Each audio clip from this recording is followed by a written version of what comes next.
نعیم قاسم عسکری تنظیم حزب اللہ کے نئے سربراہ منتخب، اسرائیل کی اقوام متحدہ کی ایجنسی پر پابندی۔ یرغمالیوں کی رہائی کے بدلے میں 28 روزہ غزہ جنگ بندی کی امریکی تجویز۔ سعودی عرب کی روس یوکرین جنگ میں ثالثی کی پیشکش۔ وائس آف امریکہ واشنگٹن سے اہم خبروں کے ساتھ میں ہوں ارحم خان۔ لبنان کی عسکری تنظیم حزب اللہ نے نعیم قاسم کو تنظیم کا نیا سربراہ منتخب کر لیا ہے، جو حسن نصر اللہ کے بعد عسکری تنظیم کے نئے سربراہ ہیں۔ حسن نصر اللہ لبنان میں ایک اسرائیلی فضائی حملے میں ہلاک ہو گئے تھے۔ حزب اللہ نے ایک بیان میں کہا ہے کہ حزب اللہ کی شورا کونسل نے 71 سالہ نعیم قاسم کو سیکرٹری جنرل کے عہدے کے لیے منتخب کیا ہے۔ نعیم قاسم کو 1991 میں حزب اللہ کے اس وقت کے سربراہ کے ساتھ تنظیم کا نائب سربراہ مقرر کیا گیا تھا، جو 1992 میں ایک ہیلی کاپٹر حادثے میں ہلاک ہو گئے تھے۔ حسن نصر اللہ کے حزب اللہ کے سربراہ مقرر ہونے کے بعد نعیم قاسم تنظیم کے ترجمان کے طور پر بھی کام کرتے رہے ہیں۔ ادھر اسرائیل کی پارلیمنٹ نے غزہ میں فلسطینی پناہ گزینوں کے لیے اقوام متحدہ کی ریلیف ایجنسی پر پابندی کا بل منظور کر لیا ہے، جس کے تحت امدادی کارکن غزہ اور دیگر علاقوں میں اپنا کام جاری نہیں رکھ سکیں گے۔ ادھر اسرائیل کے اس اقدام کی امریکہ، برطانیہ، جرمنی، اسپین، ناروے سمیت کئی دیگر ممالک نے بھی اس پر تشویش کا اظہار کیا ہے۔ دوسری جانب اقوام متحدہ کے سیکرٹری جنرل انتونیو گوتریس نے بھی اس پر سخت رد عمل دیا ہے۔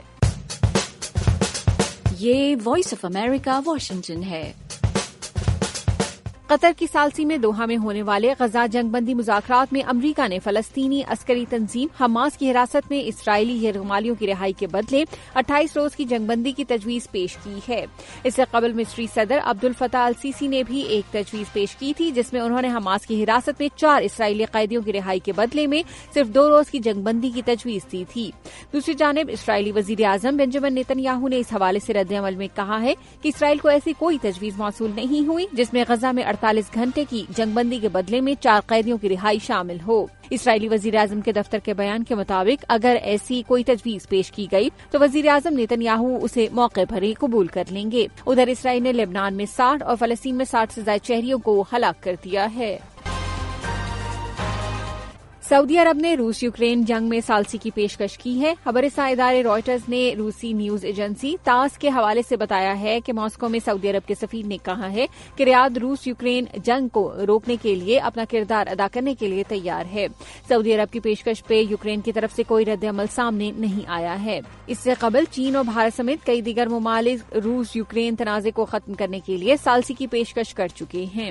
سعودی عرب کی طرف سے ثالثی کی پیشکش ایسے وقت میں سامنے آئی ہے جب حال ہی میں صدر ولادیمیر زیلنسکی نے یوکرین جنگ کے خاتمے کا منصوبہ پیش کیا تھا، جس میں مزید مغربی ہتھیاروں کی فراہمی کے ساتھ نیٹو میں شمولیت کا مطالبہ کیا گیا تھا۔ شمالی کوریا کی وزیر خارجہ روس کے مشرقی شہر ولادیوستوک پہنچ گئی ہیں، جس کے بعد وہ بدھ کو ماسکو آئیں گی۔ دوسری جانب یوکرین کے صدر ولادیمیر زیلنسکی نے کہا ہے کہ انہوں نے جنوبی کوریا کے صدر یون سیکیول سے ٹیلی فونک رابطہ کیا ہے اور یوکرین پر روس کے حملے میں شمالی کوریا کی فوجی دستوں کی شمولیت کے معاملے پر بات چیت کی ہے۔ یوکرینی صدر نے social media network X پر لکھا کہ اب نتیجہ واضح ہو گیا ہے کہ یہ جنگ 2 ممالک سے نکل کر آگے بڑھ چکی ہے۔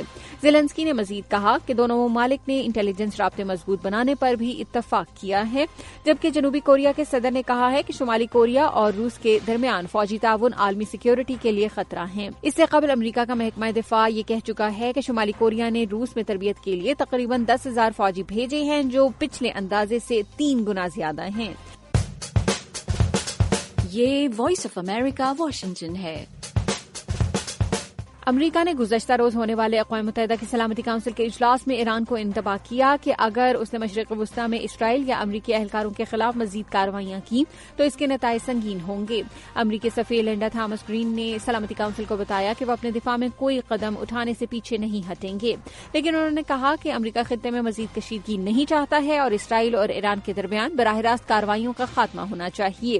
کونسل کے اجلاس میں موجود اقوام متحدہ میں ایران کے سفیر امیر سعید نے کہا کہ ایک خود مختار ریاست کے طور پر ایران کسی بھی قسم کے جارحانہ اقدام کا کسی بھی وقت جواب دینے کا حق رکھتا ہے۔ وائس آف امریکہ واشنگٹن کی اردو سروس سے خبروں کا یہ بلیٹن اب ختم ہوتا ہے۔ میں ہوں ارحم خان اور ایڈیٹر تھیں سارہ حسن۔